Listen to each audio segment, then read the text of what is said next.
a monthly salary of 200,000 Gambian dollars, a housing allowance of 50,000 every month, a transport allowance of 20,000 every month, a lifelong security coverage, a lifelong health insurance coverage, complete 100% health insurance coverage for you and every dependent of you, your family, your cousins, or whatever, whoever you are responsible for, whoever is a dependent on you, their health coverage is free for a lifetime. You're going to have your own office, which is going to be staffed by the state, and it is going to be run by you. These are the benefits of every former president after President Barrow's, from President Barrow going on, because this was his proposal for former presidents. Remember, 200,000 monthly salary is equivalent to 2.4 million Gambian dollars annually, every year. This is something lucrative. If I was president right now, and I realize that people don't want me to stay, people don't want me to do a third term, people don't want me to be their president anymore, I would definitely choose this. This is beautiful. Why wouldn't I? Okay. Now, the question is, why is it that President Barrow and his close allies and his cabinet, despite knowing that Gambians don't want him to contest again in 2026, he still wants to stay and contest and stay being the president of the Gambia? Let me tell you this. Some people do not agree with President Barrow's leadership style. They believe he is not fit for the job. That is why they don't want him to contest in 2026.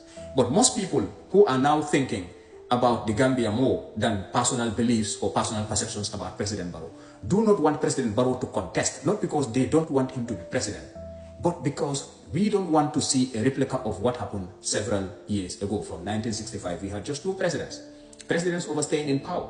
Okay, the first former president, President Jawara, Sadauda Karaba Jawara, was there for more than 30 years. President Barrow, Jammeh was there for more than 20 years. Now, we don't want a situation like that to repeat itself. This is why we want President Barrow not to contest for presidency. And if he contests, we want him to lose at all costs. This is our point. It's not about we hating him. It's not about we not believing in his policies. Yes, that might be true. But our major motivation right now is to stop, something from happening, is to stop going back to where we were several years ago, a decade ago. A president leading for more than 10 years, more than 2 times, more than 20 years. That is something that we don't want to happen again in the Gambia. But why is it that President Barrow, despite all the benefits that I have named at the beginning of this audio, he is not willing to relinquish power and go and embrace a lifelong enjoyment, free from making difficult decisions, free from being at risk of being overthrown, free from being accountable for anything in the country, as far as presidency is concerned, free from all the troubles that he has to go through as a president? Why is Adama Barrow not choosing to be free? Okay. While it might be very easy for you and I to choose this choice, from outside when we are looking at it, it looks very nice. But trust me, this choice is the hardest choice that a president in Gambia or a president in Africa is going to choose. Do you know why?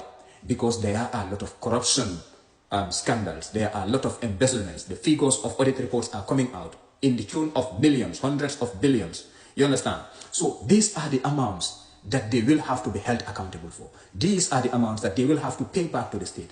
And these are the amounts that they use to build houses, to build story buildings, to build their own properties, to acquire as much properties as possible. This is why the embezzlements are going on. Okay, so these monies that they have used to acquire resources and properties for themselves, those properties belong to the state if they are found guilty of corruption. I am not going to say they are guilty. What I'm saying, the audit reports are out and they are saying that they have embezzled hundreds of billions of money. Okay, now those monies have to be accountable for. Okay, so if they are taken to court and they happen to be guilty, they stand to lose the houses that they built during this presidency, the properties that they bought during this presidency, every property, every resource, every fat account they have in the Gambia and abroad is all going to be returned to Gambia's coffers as a country if they happen to be found guilty of corruption.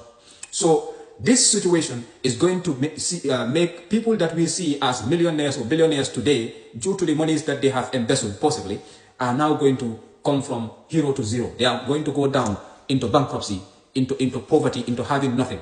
And some of them might even go to serve jail terms if they are not able to if they are not able to pay for all the monies that they have embezzled. Because some of them are gone. They are not going to get them back. Some of them are spent into, some things that are definitely not worth talking about. So this is why it is not about President Barrow wanting to stay in power. It is about if he happens to step down, what is next for him and the people that are close to him. So even if President Barrow is wants to come down. Maybe he feels he's not guilty of any corruption, but because the offices that are doing it, there are people who might be held accountable, or Gambia might have to protect its former president and punish other people. Okay, even if these opportunities are there, but the people surrounding Barrow will always tell Barrow, no, you cannot come down now, you have to stay, you are doing a great job, or all that, because they know if President Barrow comes down, they have been automatically destroyed. All the wealth that they gather, all the monies, fund accounts they have built in the Gambia and abroad are going to be forfeited, are all going to be frozen, and they are going to go into legal battles, and they are going to lose possibly, and they are going to have to pay everything back to the Gambia. So this is the problem we have. And so therefore, Gambians should be ready to know that the current regime, the current government will do whatever it takes, whatever measure is necessary to stay in power. And this mindset is what we need to have. We need to be prepared psychologically that Barrow leaving presidency is not going to be smooth. It's not going to be easy.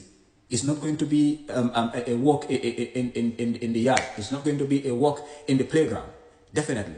It is going to be a difficult decision. It is going to be something difficult to achieve, and Gambians should be ready to achieve it at all costs. You know, every cost, I mean, when I say all cost, I mean every legitimate legal cost, okay? Not something that we will all regret as a nation, but through legal means. We are going to rescue our nation. Lawful means we are going to rescue our nation from this president and his cabinet. They are not doing anything good for us at the moment, and they want to now take us back into overstaying in power more than 2 times. It's not acceptable. Constitutionally, yes, it is, but we don't want to see that happening in the Gambia continuously. Thank you very much.